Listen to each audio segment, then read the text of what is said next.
Russia has recently suffered serious military equipment losses in its latest offensive surrounding the Ukrainian village of Avdеевка, and that'll likely hurt Moscow's future offensive capabilities, according to war analysts.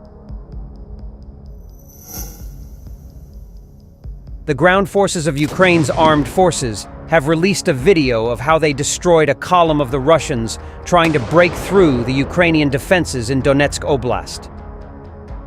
The video shows a long line of Russian vehicles approaching a tree line, with one already in flames. As they edge closer, Ukrainian fire increases and the column performs a swift about turn.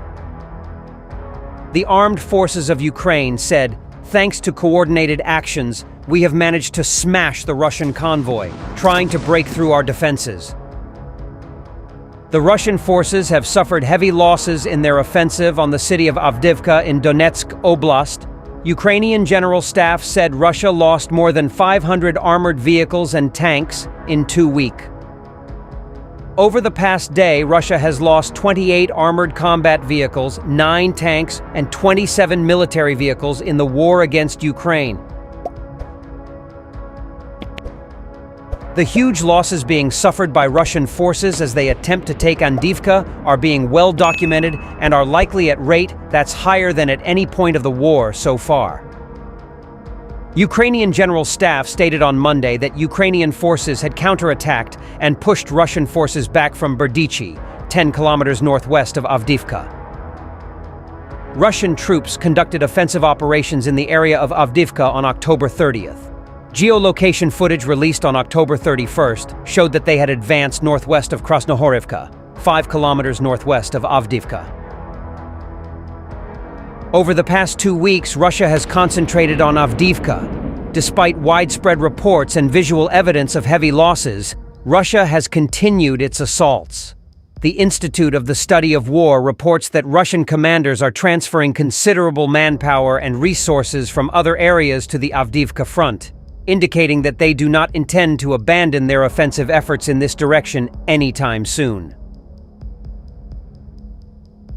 The town of Avdеевка, just northwest of occupied Donetsk, has seen major battlefield fighting over the past few weeks as Russia launched a renewed offensive against Ukrainian troops.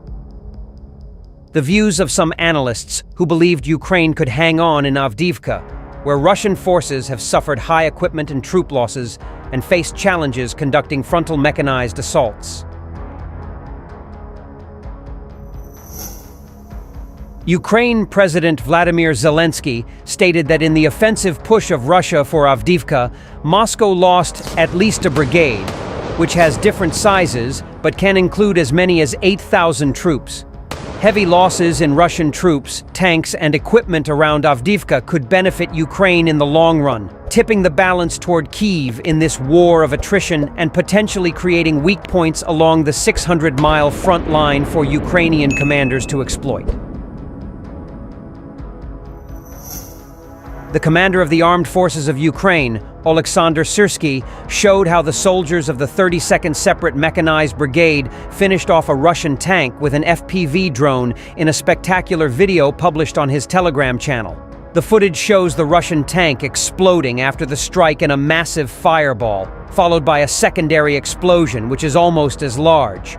Parts of the tank, including what appears to be parts of its turret, are seen landing around the site of the explosion, having been hurled into the air by the enormous force of the blast. The conflict has spurred drone innovation at lightning pace, with new designs appearing on an almost daily basis. Ukraine has been busy building what it has dubbed an army of drones, a cache of uncrewed vehicles incorporating first-person view drones, kamikaze unmanned aerial vehicles, and reconnaissance drones.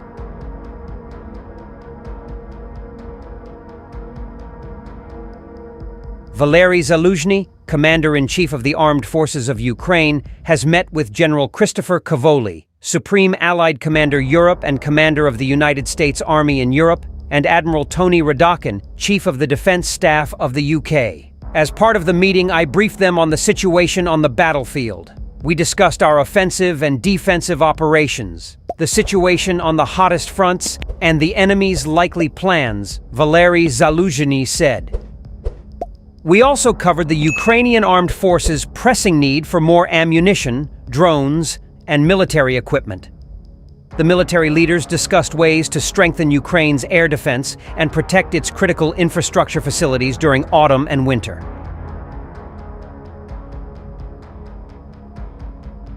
The U.S. announced a new $150 million military aid package for Ukraine on October 28th. The new U.S. military aid package may contain additional GMLRS missiles for the HIMARS multiple launch rocket systems, projectiles for NASAMS anti-aircraft systems, TOW anti-tanks missiles, AM-9 Sidewinder missiles, and 155mm artillery shells. This will be the 49th military aid package within the framework of the Presidential Drawdown Authority mechanism since February 2022, in accordance with which the Ukrainian military will receive military equipment from American storages. Ukraine's President Volodymyr Zelensky thanked the U.S. for the military assistance in a post on social media. As winter approaches, strengthening air defense is critical to protect Ukrainian cities and infrastructure, Zelensky said. U.S. President Biden pledged the U.S. will not waver in support of its allies and outlined the need for U.S. leadership against Russia's ongoing war of aggression in Ukraine.